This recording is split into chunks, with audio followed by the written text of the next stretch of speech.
ज्योत प्रज्वलित करेंगे। दीप प्रज्वलित करने के लिए दादा श्री जगदीश मुस्लिम साहब आएंगे।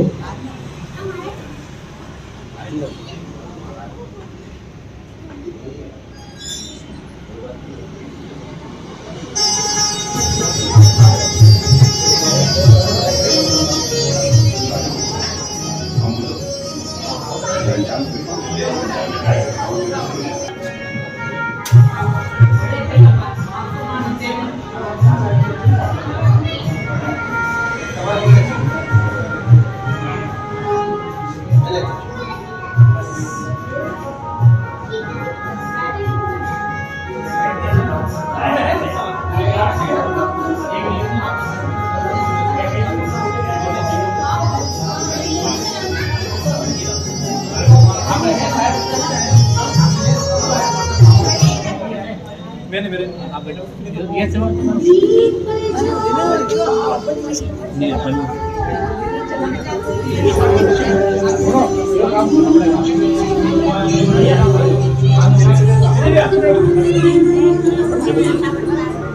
दीपो हरतुमे पापं साधुदीपं नमोस्तुते।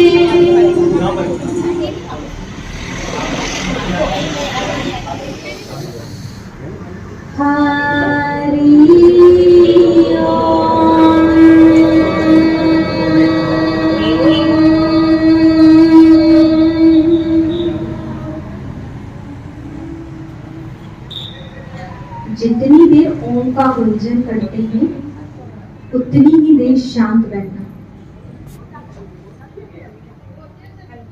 शांत बैठने से हमारी जो शक्तियां होती हैं वो जागृत होती हैं। शांत मन से किया गया निर्णय उचित होता है।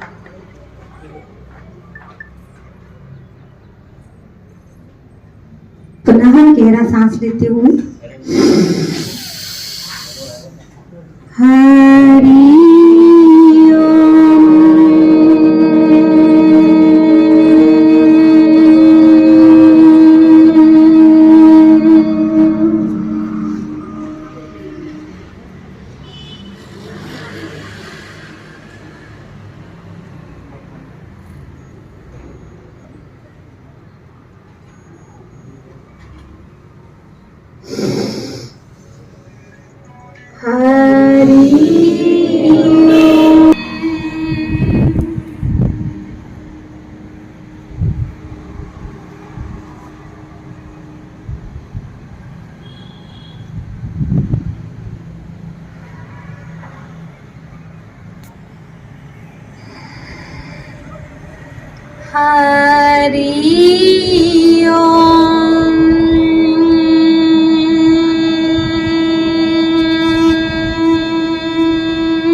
गुरुर्देवो महेश्वरा गुरुर्साक्षात् परब्रह्मा तस्मै श्री गुरवे नमः। ध्यानमूलं गुरुर्मूर्ति पूजामूलं गुरुर्पदम् मंत्रमूलं गुरुर्वाक्यं मोक्षमूलं गुरुर्कृपा। त्वमेव विद्याद्वरणं त्वमेव सर्वं मम देव देव। ब्रह्मानन्दं परमसुखदं केवलं ज्ञानमूर्ति द्वन्द्वातीतं गगनसदृशं तत्त्वमस्याधिलक्ष्यम् एकं नित्यं विमलमचलं सर्वधी। सुखधाम समिति के जो दादाश्री हैं उनको बहुत बहुत धन्यवाद, उनके पावन चरणों में नमन कि उन्होंने यहाँ ये प्रोग्राम आयोजित करने की हमें अनुमति दी। और हमें मतलब मुझे तो अभी पता चला कि यहाँ पे सुखधाम है और दादाश्री जो हैं इतने पावन कार्य यहाँ करते हैं, तो उनको शत शत नमन। जैसा आप सबको विदित है कि यहाँ हम मातृ पितृ पूजन दिवस करने के लिए आए हैं। यहाँ जो बच्चे बैठे हैं, बच्चे एक प्रश्न पूछूं, क्वेश्चन पूछूं? अगर मेरे पास ये पाइप है, मैंने इसमें ऊपर से पानी डाला तो कहाँ जाएगा? इसमें ऊपर से पानी डालूंगी कहाँ जाएगा? नीचे जाएगा। और पाइप अगर मैं बीच में से मोड़ दूं यू शेप में, अब पानी डालूं कहाँ जाएगा? नीचे नहीं जाएगा ना, बीच में अटक जाएगा क्योंकि पाइप बीच में से मुड़ गया है। ऐसे जो ये हमारा शरीर है ना, जो हमारी रीढ़ की हड्डी है, ये हमारे शरीर का पाइप है। तो जो विद्यार्थी झुक कर बैठता है ना, तो वो अपनी जिंदगी में ज्यादा उन्नति नहीं करता है। मैंने आने के बाद सबसे पहले दादाश्री को देखा, तब से ऐसे स्ट्रिक्ट बैठे हुए, तभी लगा कि वास्तव में एक प्रतिभावान व्यक्तित्व के धनी है वो। अगर किसी को देखना हो ना कि ये व्यक्ति का व्यक्तित्व कैसा होगा, उसके बैठने के ढंग से अपन पता लगा सकते हैं। तो जो विद्यार्थी कमर सीधी करके बैठता है ना, वो अपनी जिंदगी में बहुत उन्नति करता है। आपने स्वामी श्री विवेकानंद जी के फोटोज देखे? रामकृष्ण परमहंस जी के, वो हमेशा कड़क ही खड़े रहते थे, कड़क ही बैठते थे। तो आज जब मैंने दादाश्री को देखा तो विवेकानंद जी की मुझे याद आ गई, उनके फोटो की।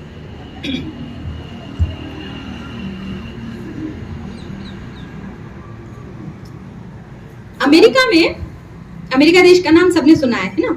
अमेरिका में एक यूनिवर्सिटी है, एक यूनिवर्सिटी ऑफ पेंसिल्वेनिया। वहां पे एक बहुत बड़े साइंटिस्ट हैं, उनका नाम है डॉक्टर सू किम। उन्होंने ये देखा कि अमेरिका में एशिया मूल के बच्चे, यानी भारत और उसके आसपास के बच्चे अमेरिका आते हैं, यहाँ पढ़ते हैं और फर्स्ट आते हैं।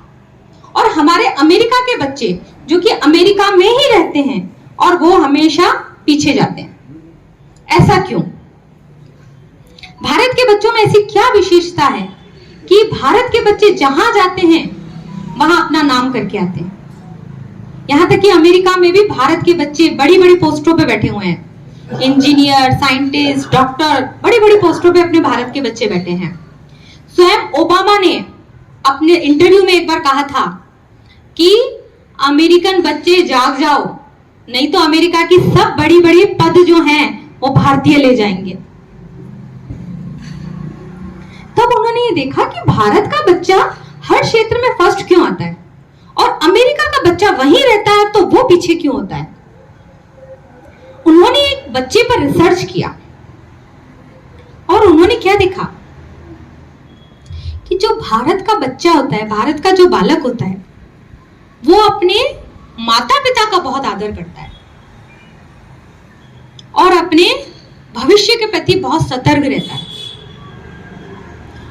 उनके साथ उनके एक मित्र हैं, इमिग्रेशन स्पेशलिस्ट डॉक्टर जेन किम।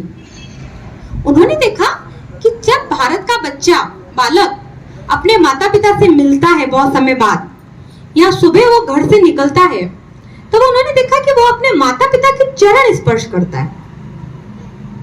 चरण क्यों स्पर्श करता है वो? क्योंकि अमेरिका में तो ऐसा कोई रिवाज नहीं है चरण स्पर्श करने का। वहां तो वो लोग हाथ मिलाते हैं और एक दूसरे को बीमारियां देते हैं।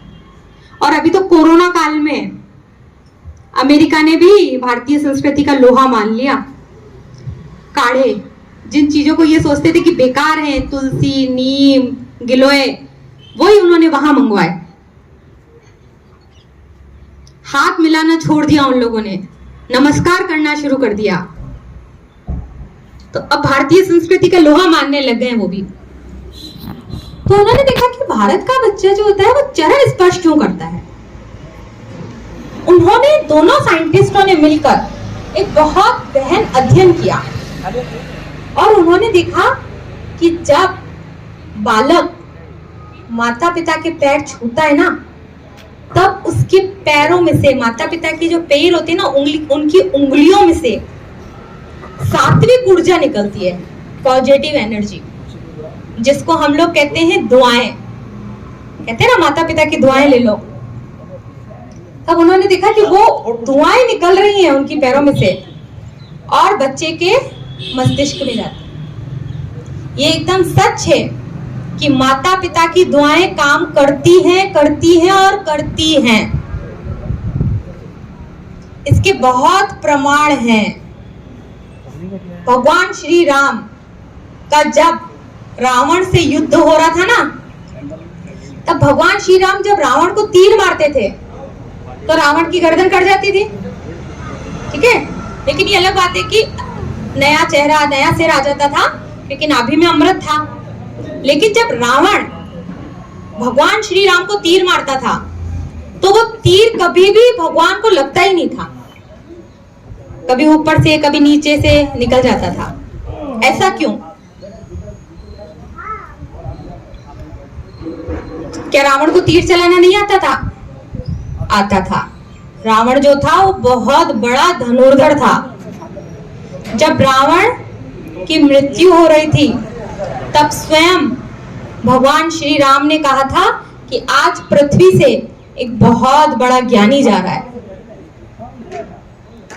तब उन्होंने अपने इष्ट देव भगवान शिव जी का ध्यान किया और शिव जी ने उनको प्रेरणा दी रावण को कि भगवान श्री राम है तो भगवान प्रभु हैं, लेकिन उनके चारों तरफ उनके माता पिता और गुरु का आशीर्वाद काम कर रहा है।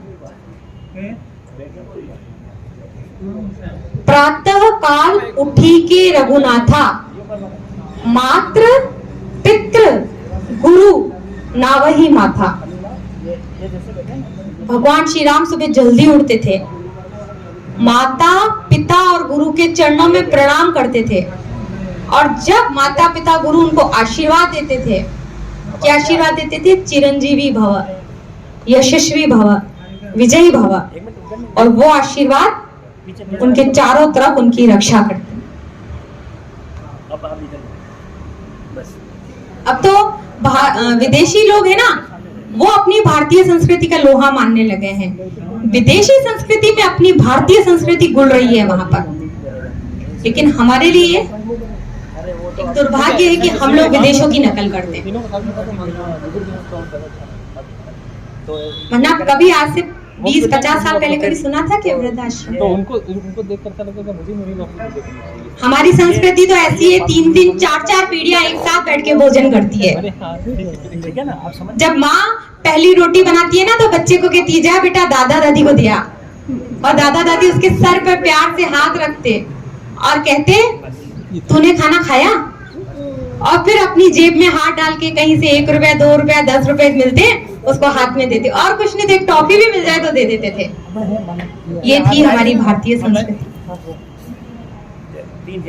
सुनकर पुकार माता पिता की, सुनकर पुकार माता पिता की, और दिल से निकली उनकी आहों की, बापू का हृदय भर आया और उन्होंने एक नया दिवस चलाया जो मातृ पितृ पूजन दिवस कहाया। जब इतना जनरेशन गैप हो गया तब हमारे गुरुदेव ने मातृ पितृ पूजन दिवस की शुरुआत की। मातृ पितृ पूजन दिवस 2006 से बापूजी ने इसकी शुरुआत कर ली थी, और आज ये बहुत फल फूल गया है। अब आप लोग भी देख रहे होंगे कि वैलेंटाइन डे जा रहा है, उसकी जड़ें कट गई हैं अब, और मातृ पितृ ने अपनी छाप जमा ली है।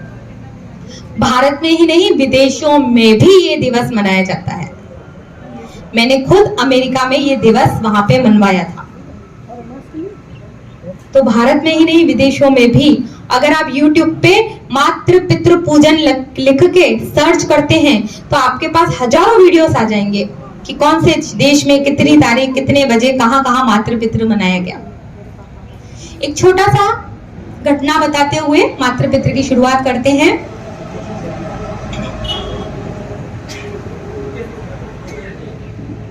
अमेरिका में 2 बालक रहते थे। उनके माता पिता भारत रहते थे। उन्होंने अपने बच्चों को पढ़ाई करने के लिए अमेरिका भेजा था।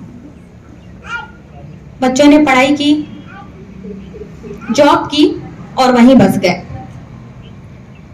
माता पिता कहते थे कभी तो आ जाओ, कभी तो आ जाओ, पर बच्चों के पास समय नहीं था। या ऐसा बोलो कि माता पिता बुजुर्ग हो चुके थे, पर उनको शायद ये नहीं पता था कि हम भी तो बुजुर्ग होंगे, क्या हम बुढ़े नहीं होंगे। समय बीतता गया, माता का देहांत हो गया। एक बार पिता ने अपने दोनों बच्चों को फोन किया कि माँ का स्वर्गवास हो गया है, आप जाओ। एक बेटा आया, एक बेटा नहीं आया। माँ ने पूछा, पिताजी ने पूछा तुम्हारा भाई कहाँ है, वो क्यों नहीं आया? तब उस बच्चे ने क्या जवाब दिया कि हमारे पास समय नहीं है ज्यादा, बड़ी बड़ी ऑफिस संभालते हैं। तो हम दोनों ने डिसाइड किया कि माँ मर गई है तो मैं चला जाता हूँ, और जब आप मर जाएंगे ना तो बड़ा भाई आ जाएगा। कितनी शर्मनाक बात। जिस माँ ने हमको 9 महीने गर्भ में रखा, जन्म देते समय कितना कष्ट सहा, उस माँ के लिए हमारे पास 2 शब्द नहीं है बोलने को। 2 वक्त का भोजन उनके साथ बैठकर खाने का समय नहीं है। कितनी शर्मनाक। इतनी हजारों ऐसी घटनाएं आ गई जब भारत में तब इस दिवस की शुरुआत हुई, और इस दिवस से बहुत लोगों की पीढ़ियां सुधर गई। ज्यादा समय न लेते हुए पूजन की शुरुआत करेंगे अभी हम लोग सब। वक्रतुंड महाकाय सूर्यकोटि संप्रभ निर्विघ्नं कुरु मे देव सर्वकार्येषु सर्वदा सर्वकार्येषु सर्वदा।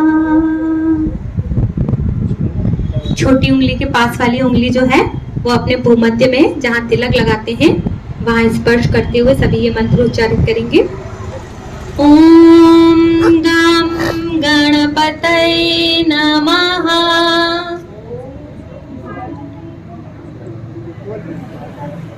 ओम श्री सरस्वत्यै नमः।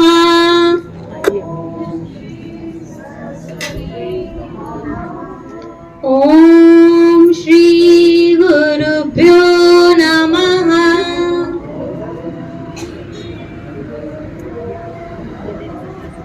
ओम नारायणाय नमः।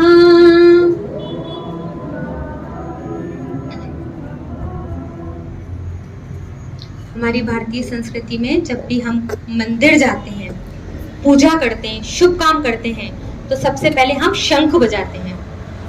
शंख इसलिए बजाया जाता है कि हमारे आसपास जितनी भी नेगेटिव एनर्जी है, नकारात्मक ऊर्जा, वो हमसे दूर चली जाए।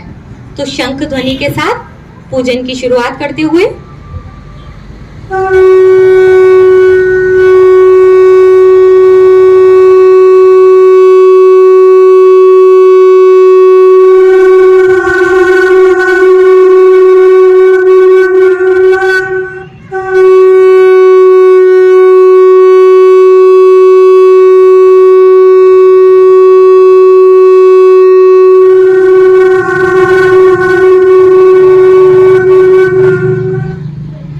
जो अपने बड़ों का पूजन कर रहे हैं, चाहे वो हमसे उम्र में बड़े हैं, चाहे वो अपने माता पिता हैं, हम जो बालक पूजा कर रहे हैं, हम हाथ जोड़ के अपने बड़ों को प्रार्थना करेंगे कि हे मेरे पूजनीय माता पिता श्री, बोलिए,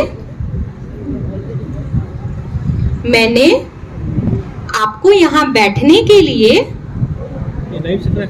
आसन दिया है। आप मेरा यह आसन स्वीकार करें ताकि मैं आपका पूजन कर आपका आशीर्वाद प्राप्त कर सकूं। आसने स्थापिते अत्र पूजार्थं भवतोर्य भवन्तौ संस्थितौ तातौ पूज्यतां मे मनोरथ। हे मेरे पूज्य माता पिता श्री, आप इस आसन पर बैठिए। मैं आपका पूजन करना चाहता हूँ। आप मेरा मनोरथ पूर्ण कीजिए। अब बच्चों की थाली में तिलक है। बच्चे इस भाव के साथ कि मैं अपने माता पिता का कर्ज कभी नहीं चुका सकता, मैं अपने चमड़े के जूते बनाकर भी उनको पहनाऊं ना तो उनका कर्ज नहीं चुका सकता, लेकिन आज मैं उनका पूजन कर उनकी प्रसन्नता प्राप्त करना चाहता हूँ इस भाव से कि मेरी माँ के रूप में आज साक्षात जगदम्बा और पिता के रूप में स्वयं शिवजी भी यहाँ विराजित हैं और मैं उनका पूजन कर रहा हूँ। इस भावना के साथ अपने माता पिता को तिलक लगाएंगे। ओम स्वस्ति नो इंद्रो बृहस्पतिः स्वस्ति न पूषा विश्ववेदाः स्वस्ति नस्तार्क्ष्यो अरिष्टनेमिः माला अभी नहीं चढ़ानी है। स्वस्ति नो बृहस्पतिर्दधातु। आपकी थाली में अक्षत है। अक्षत यानी जिसका कभी क्षय नहीं होता है, अक्षत चढ़ाएंगे।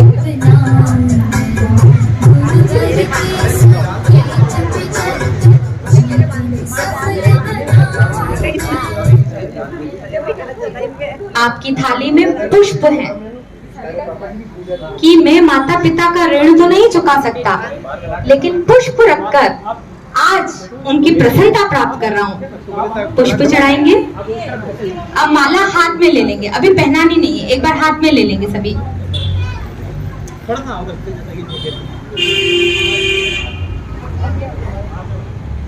माला हाथ में ले लेंगे। अब इस भाव के साथ कि मेरी माँ ने मुझे 9 महीने गर्भ में रखा, मेरे पिता ने मेरा इतना अच्छे से लालन पालन किया, उनका कर्ज चुकाने में तो मैं असमर्थ हूँ, लेकिन पुष्पों की माला पहनाकर आज उनका आशीर्वाद प्राप्त करूंगा, उनकी प्रसन्नता प्राप्त करूंगा। इस भावना के साथ अपने माता पिता को पुष्पमाला पहनाएंगे।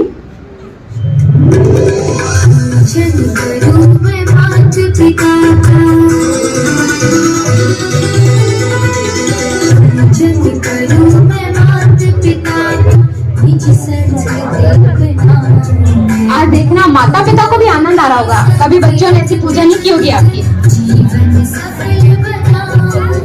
आप लोगों ने श्री गणेश जी का नाम सुना है ना सबने? गणेश जी की एक बार अपने बड़े भाई कार्तिक से प्यार की लड़ाई हो गई। प्यार की लड़ाई हो गई, जैसे हम भाई बहनों में नहीं होती है कि मैं बड़ा हूं, मैं बड़ा हूं। तो कार्तिक जी बोले मैं बड़ा हूं उम्र में, तो गणेश जी क्या बोले, उम्र में बड़ा होने से कोई बड़ा नहीं होता है। तब वो दोनों अपने माता पिता के पास गए। उनकी माता कौन है? जोर से बोलिए। और पिता शिव जी। और वो दोनों माता पिता के पास गए और बोला कि हम दोनों में से कौन बड़ा है। अब 2 बच्चे हैं, माता अगर एक के लिए बोलेगी तो दूसरा फिर अपने घर का ही हाल है, पता ही सबको। तब माता पिता ने क्या कहा, तुम दोनों में से जो पृथ्वी की पहले परिक्रमा करके आएगा, जितने भी तीर्थ हैं वो बड़ा। अब कार्तिक जी का वाहन मोर, कार्तिक जी तो मोर पे बैठे हो, और गणेश जी का वाहन चूहा। अब गणेश जी अगर चूहे पे बैठकर परिक्रमा करेंगे तो कब तक परिक्रमा होगी? तब गणेश जी थोड़ी देर शांत हुए, मौन हुए, और जहां तिलक करते हैं ना वहां उन्होंने थोड़ी देर ध्यान लगाया। जहां हमारा त्रिनेत्र है भूमध्य, वहां पर ध्यान लगाने से हमारी सुषुप्त शक्तियां जागृत होती हैं। और गणेश जी ने अपने माता पिता को एक आसन पे बिठाया, हाथ जोड़े, एक परिक्रमा की और सर झुकाया, फिर परिक्रमा की, फिर सर झुकाया, ऐसे करके 9 परिक्रमा की। माता पिता ने बोला ये क्या कर रहे हो? तब गणेश जी ने क्या बोला? सर्व तीर्थमयी माता, पृथ्वी पे जितने भी तीर्थ हैं उन सब की परिक्रमा करने का फल माता की परिक्रमा करने से प्राप्त हो जाता है। और सर्वदेवमय पिता, जितने भी देव हैं उन सब के पूजन का फल पिता के पूजन से प्राप्त हो जाता है। तो मैंने तो आपकी 9 बार मतलब पृथ्वी की परिक्रमा कर ली। तब माता पिता बहुत प्रसन्न हुए और उन्होंने गणेश जी को आशीर्वाद दिया कि खाली कार्तिक में ही नहीं, जितने भी देव हैं उनमें गणपति प्रथम माने जाएं। और आज भी कोई भी मांगलिक कार्य किया जाता है, चाहे शादी हो, विवाह हो, घर मकान का मुहूर्त हो, दुकान का मुहूर्त हो, बच्चे का नामकरण हो, तो सबसे पहले हम किसका आह्वान करते हैं? श्री गणेश जी का। तो जो यहाँ बालक पूजा कर रहे हैं वे सब एक बार हाथ जोड़कर खड़े हो जाएंगे। पहले हम अपने माता पिता को प्रार्थना करेंगे, हाथ जोड़कर, आंखें बंद करके सभी श्रद्धा पूर्वक। हे मेरे पूजनीय माता पिता श्री, मैं आज आपकी परिक्रमा करके आपका आशीर्वाद प्राप्त करना चाहता हूँ। मेरे इस जन्म के, मेरे पूर्व जन्म के, मेरे 7 जन्मों के शारीरिक, मानसिक और वाचिक पाप आज आपकी परिक्रमा करने से नष्ट हो जाएंगे, नष्ट हो जाएंगे। पहले थोड़ी देर शांत रहेंगे, फिर परिक्रमा करेंगे। यानी गानी च पापानी च तानी सर्वाणि नश्यन्तु प्रदक्षिणं पदे पदे। अब सभी 9 परिक्रमा क्लॉकवाइज, जैसे घड़ी चलती है ना, हाथ जोड़ के एक परिक्रमा करके फिर माथा टेकेंगे, फिर दूसरी परिक्रमा करके फिर सर झुकाएंगे। सभी 9 परिक्रमा करेंगे अपने माता पिता की।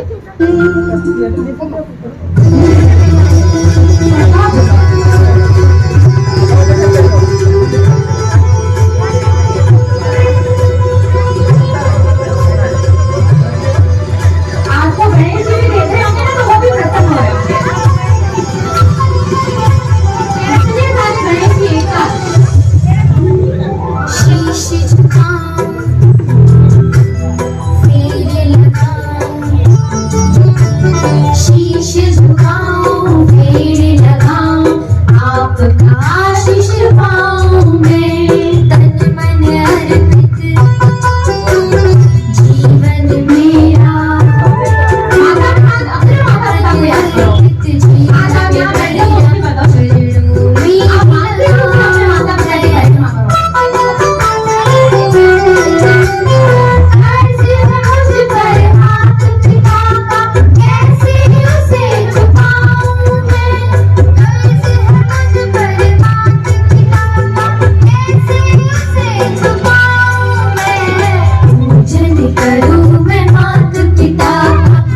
संस्कृति अपनाऊं मैं, गुरुवर के संकेत पे चलकर जीवन सफल बनाऊं मैं।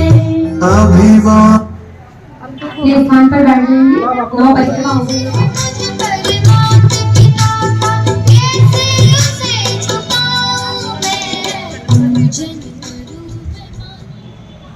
एक श्लोक है संस्कृत में, अभिवादनशीलस्य नित्य व्रतोपसेविनः चत्वारि तस्य वर्धन्ते आयुर्विद्या यशोबलम्। अपने बड़ों का सम्मान करने से, उनका प्रणाम करने से हमारी 4 चीजें बढ़ती है। कौन कौन सी 4 चीजें बढ़ती हैं? आयु, विद्या, यश और बल। तो यहाँ जो बेटियां हैं, ये मना पुत्रियां हैं, चाहे वो बहू के रूप में हो चाहे वो पुत्री के रूप में है, वो अपने घुटने के बल बैठकर हाथ जोड़कर थोड़ा शीश नमाएंगी। जो पुत्र हैं वो पूरा झुककर चरणों को स्पर्श करते हुए प्रणाम करेंगे। माता माला को पारायणदा से असा मरी पारायणदा से आली काम पाओ मरी पारायणदा से थोड़ी देर झुके रहेंगे। नित्यं वृद्धोपसे माता पिता सर पे हाथ रखो, अपने बच्चे के प्यार भरा हाथ अपना। चत्वारि तस्य वर्धन्ते आयुर्विद्या यशोबलम्।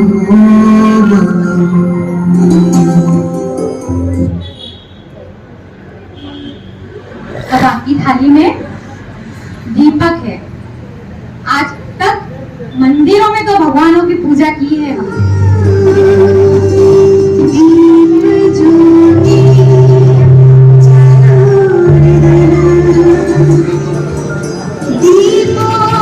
पहले दीप ज्योति प्रज्वलित करिए।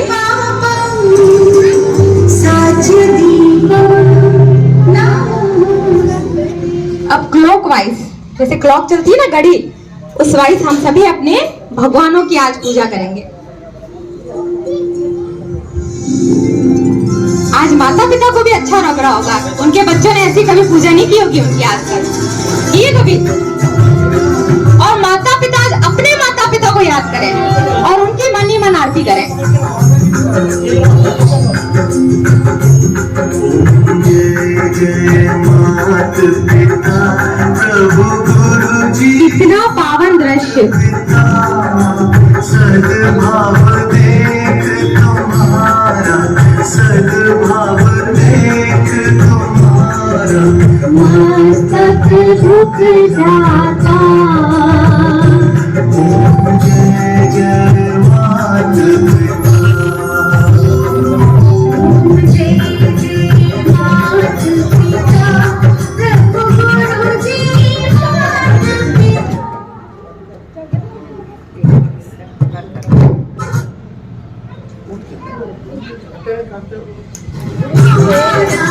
मस्तक झुक जाता। ओम जय जय मात पिता। माता पिता सोचते हैं मेरे माता पिता मेरे साथ हैं और मैं उनकी पूजा कर रहा हूँ। जन्म दिया मैया पाला बड़ा किया। सुख देती दुख सहती, सुख देती दुख सहती, पालनहारी माँ।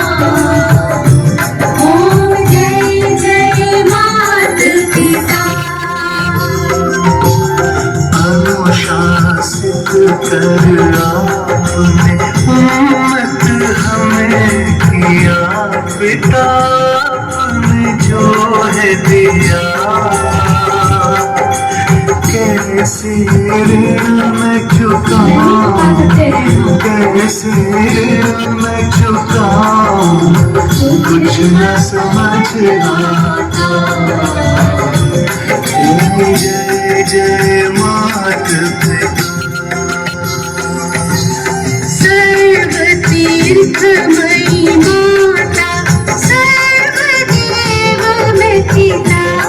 ओम सर्वदेव में पिता।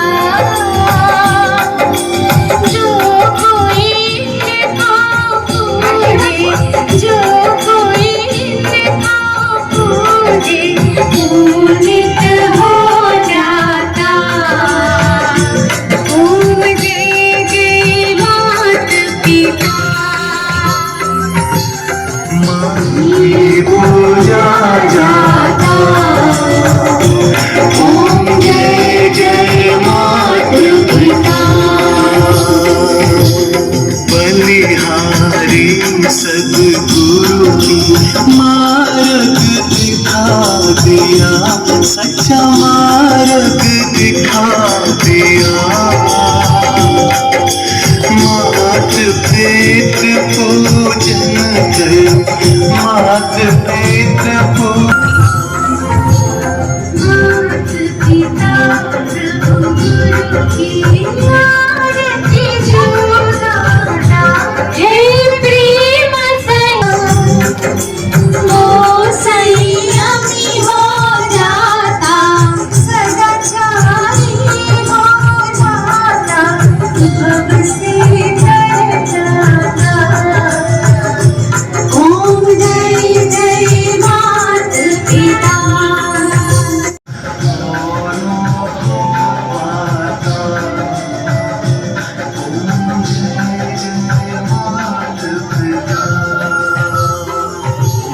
जय जय मात पिता प्रभु गुरु जी, मात पिता सद्भाव देख तुम्हारा, सद्भाव देख तुम्हारा, मस्तक झुक जाता।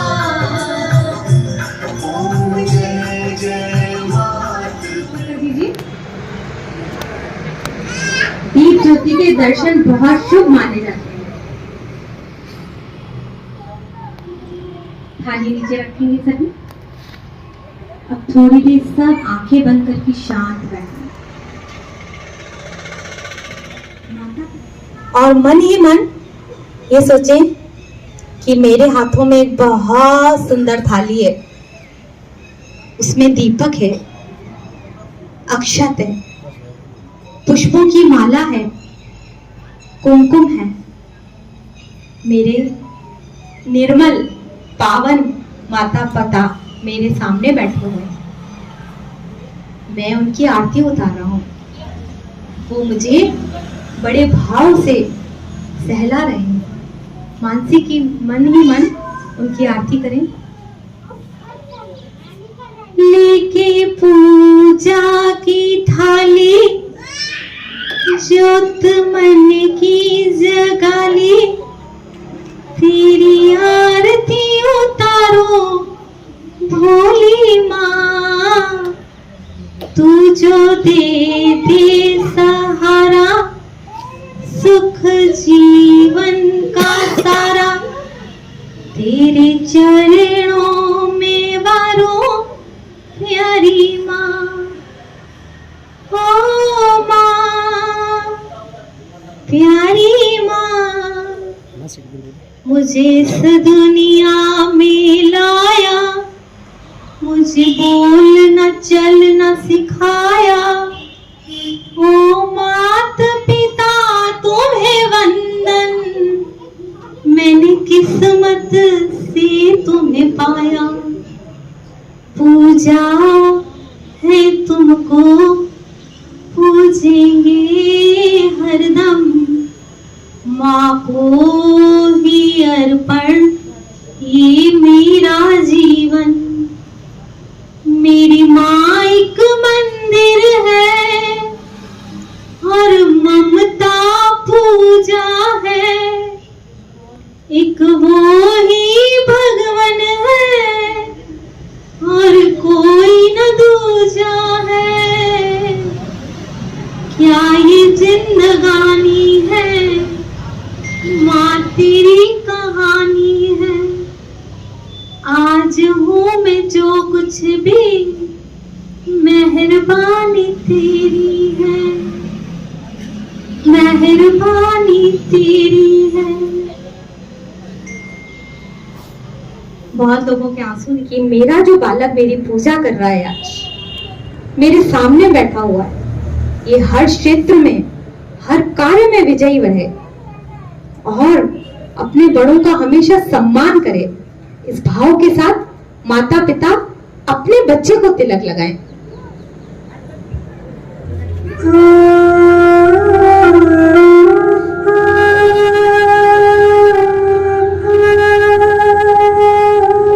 अक्षत लगाएं अपने बच्चे को। आपकी थाली में रक्षा सूत्र है, अपने बच्चे को बांधे कि मेरा बच्चा किसी भी संकट में ना पड़े, हमेशा उसकी रक्षा हो।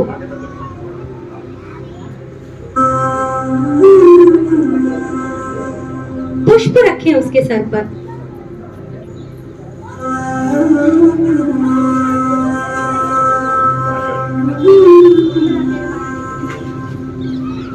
अपने गले की माला, माला विजय का प्रतीक मानी जाती है कि मेरा जो बालक आज मेरे सामने बैठा है वो हर क्षेत्र में विजयी हो, अपने बड़ों का हमेशा सम्मान करे।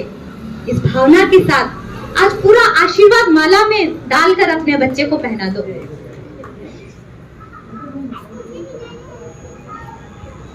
अब थोड़ी देर माता पिता बच्चों की आंखों में और बच्चे माता पिता की आंखों में देखें।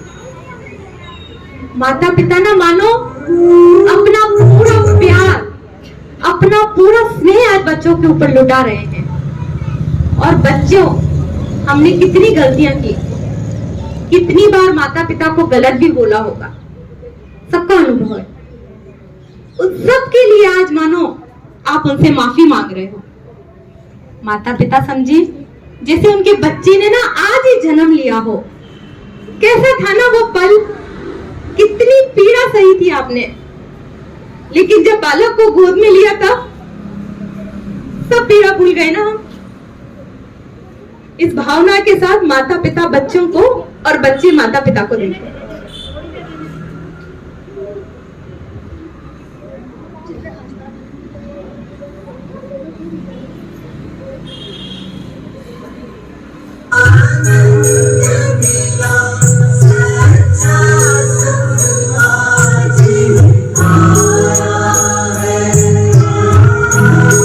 बाकी आंखें बढ़ रही हैं। हाँ, कोई बात नहीं, हम भी आपके ही बच्चे हैं।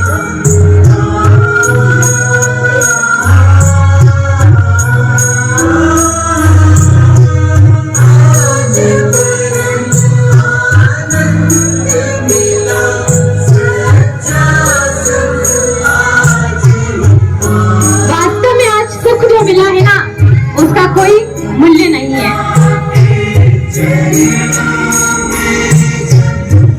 मैंने शीश झुकाया है,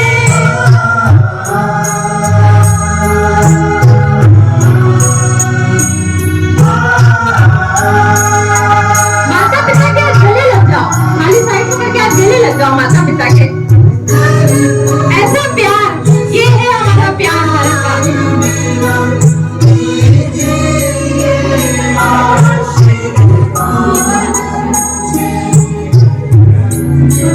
उनकी गोदी में सर रख दो, थोड़ी देर उनकी गोद में सर रख दो। और बच्चा छोटा है तो गोद में बिठा लो, बिठा लो गोद में, बच्चा छोटा है तो गोद में सर रख लो। रखो थोड़ी देर सर अपने माता पिता की गोद में। ऐसी पावन गोद बहुत मुश्किल से मिलती है। प्यारी है ओ माँ,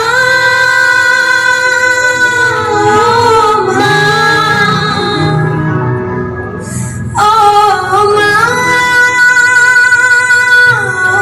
हाथ जोड़ के माता पिता के सामने बैठ के उनको निहारे। कि ये जो दुनिया है ये हाथ जोड़ के मन है बैठे। कांटों का, तू फुलवारी है ओ माँ, ओ माँ, ओ माँ।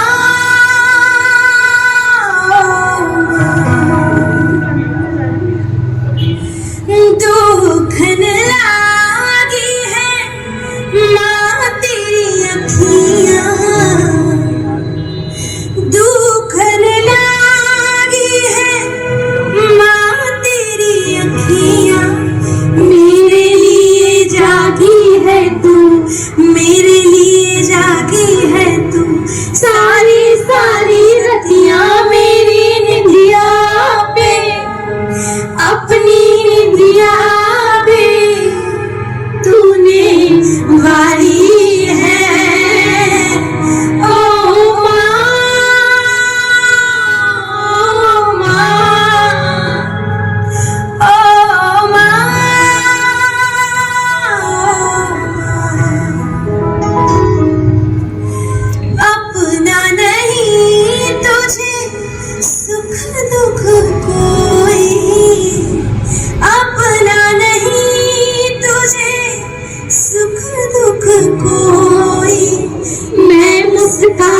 तू मुस्काई, मैं रोया तू रोई, मैं रोया तू रोई, मेरे हंसने पे, मेरे रोने पे तू बलिहारी है।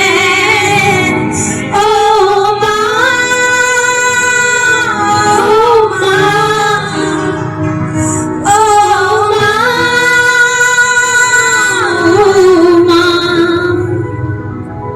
ये लास्ट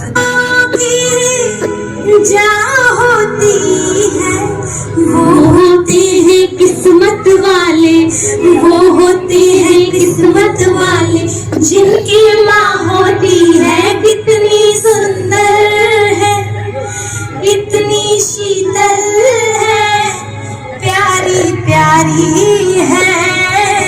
ओ माँ, ओ माँ, ओ माँ। याद करो अपनी माँ का प्यारा प्यारा आंचल, उनके आंचल को पकड़ लो, थाली थोड़ा साइड में कर लीजिए, उनका वो प्यारा प्यारा आंचल गले लगा लो, लगा लो। आंसू भी आ रहे हैं ना, तो माता पिता के आंचल से पहुंच लो आज, क्योंकि वो पावन आंसू पावन आंचल से पूछे जा रहे हैं। फिर माता पिता बच्चों को खिलाएंगे।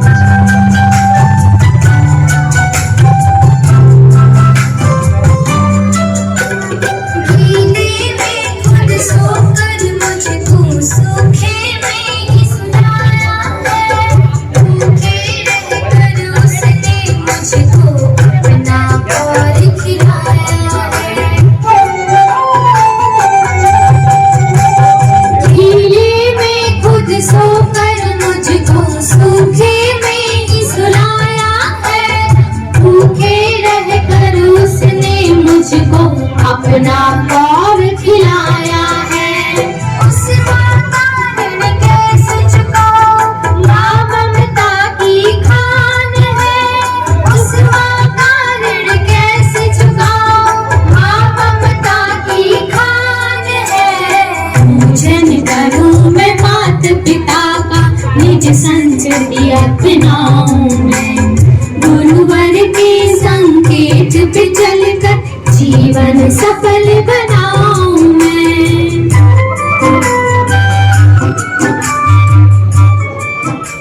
उच्च संस्कारों से संस्कारित करें ताकि भविष्य में उनका भी नाम इसी तरह पुकारा जाए। और मैं दीदी का बहुत बहुत आभारी हूँ, जो मेरे माता पिता कई सालों पहले गुजर चुके हैं, यहाँ इस पावन धरती पर उन्होंने मेरा उनसे मिलन करवा दिया।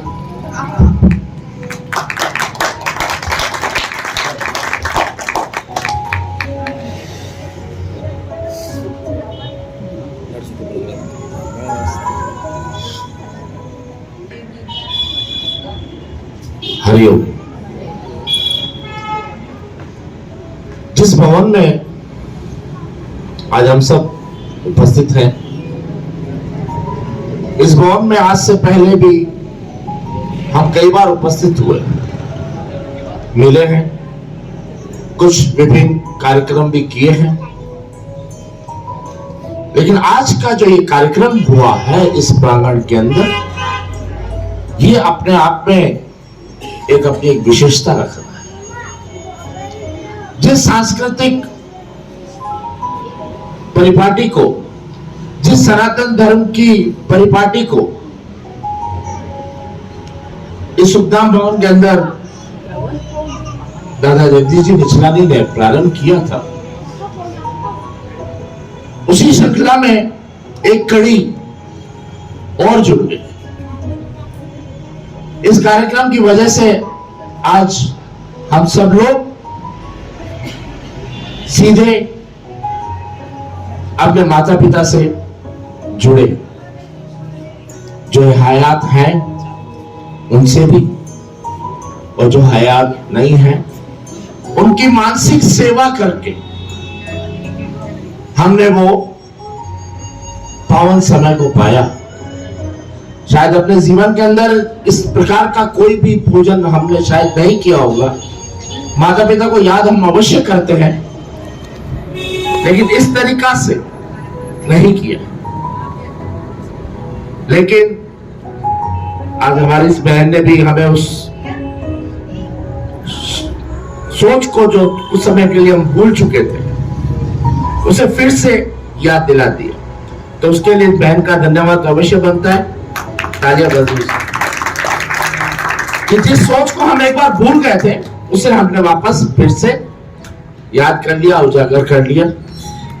और आज जो ये मैंने देखा, मेरा अपना पर्सनल तजुर्बा, बहुत ही शब्द नहीं है मेरे पास कहने के लिए, फिर भी बहुत ही सुंदर, अति सुंदर। और दादा ने भी जो शब्द कहे कि हम हमेशा अपने माता पिता के ऋणी रहेंगे और हमेशा रहेंगे, और माता पिता जो हयात हैं उनकी सेवा का हम पूरा ध्यान रखेंगे, और अगर हयात नहीं भी हैं तो भी हम उनकी मानसिक सेवा करके उनका ध्यान प्रतिदिन करेंगे। सिर्फ 14 फरवरी के दिन नहीं, प्रतिदिन करेंगे, सुबह शाम करेंगे। धन्यवाद आपका।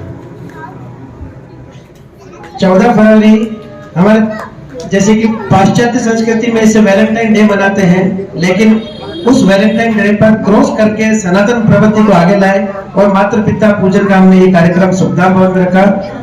दोनों समितियों को हम एक बार पुनः बहुत बहुत बधाई और बहुत बहुत धन्यवाद करते हैं। एक बार उनके लिए जोर से तालियां बजाई जाएगी। आज के ही दिन इस पावन दिवस पर हमारी छोटी बिटिया रिया रूपवानी, आज इसका जन्म दिवस है। इन्होंने भी पाश्चात्य संस्कृति को न मानते हुए सनातन प्रवृत्ति के अंदर इन्होंने अपना जन्म दिवस इस मंदिर प्रांगण में मनाने का निश्चय किया है, और भगवान की आरती करके ये अपना जन्मदिन हम सबके समक्ष मनाएंगे। और मैं निवेदन करूंगा हमारी बिटिया को और इनकी मम्मी को कि वे आकर के आरती की तैयारी करें। और आप सभी भाइयों और बहनों को, समिति के सभी सदस्यों को मैं ये सूचना देना चाहूंगा, बताना चाहूंगा कि हमारे इस सुखधाम भवन में, मंदिर प्रांगण में, सुखधाम सेवा समिति द्वारा पिछले 5 महीनों से यह पहल चली आ रही है कि आप अपने घर के कोई भी मांगलिक कार्यक्रम, जैसे कि जन्म दिवस हो, आपकी विवाह की वर्षगांठ का कार्यक्रम हो, कोई भी मांगलिक कार्यक्रम हो, कृपया करके आप सुखधाम भवन आए और हमारी समिति के साथ में अपना शुभ दिवस मनाएं। यहाँ पर पाश्चात्य संस्कृति से नहीं, सनातन संस्कृति से आपके कोई भी मांगलिक कार्यक्रम को पूर्ण किया जाता है। केक नहीं काटकर और मोमबत्ती नहीं बुझाकर उसके बदले में यहाँ पर भगवान की आरती की जाती है एवं पूरे मंदिर प्रांगण में दियों से उजाला प्रकाशित किया जाता है। और आपके परिवार वाले और हमारी समिति वाले और खास करके यहाँ निवासरत जो बुजुर्ग हमारे, इन सबके साथ में जो आपका जन्म दिवस या वर्षगांठ यहाँ मनाई जाती है, यकीन कीजिए कि आप वो यादगार पल शायद नहीं भूल पाएंगे। निवेदन है आप सबसे कि आपके घर में जब भी ऐसा मांगलिक कार्यक्रम हो तो आप सुखधाम भवन आइए और हमारी समिति के साथ में यह कार्यक्रम संपन्न कराइए। आपसे पुनः निवेदन है कि ऐसे कार्यक्रम में आप अपने परिवार सहित आते रहिए और कार्यक्रम की शोभा बढ़ाते रहिए। धन्यवाद।